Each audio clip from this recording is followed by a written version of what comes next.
World cup 2019 के warm up matches का schedule जारी कर दिया।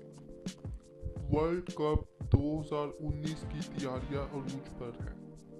शायकीन क्रिकेट को मेगा इवेंट का बेसब्री से इंतज़ार है।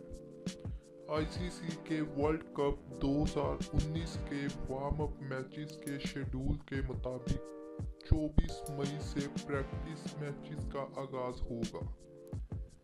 पाकिस्तान अपना पहला वार्म अप मैच 24 मई को अफगानिस्तान के खिलाफ खेलेगा।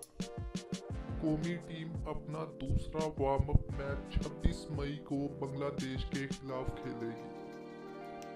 इवेंट का इफ्तिताही मैच 30 मई को मेजबान इंग्लैंड और जनूबी अफ्रीका के दरमियान खेला जाएगा।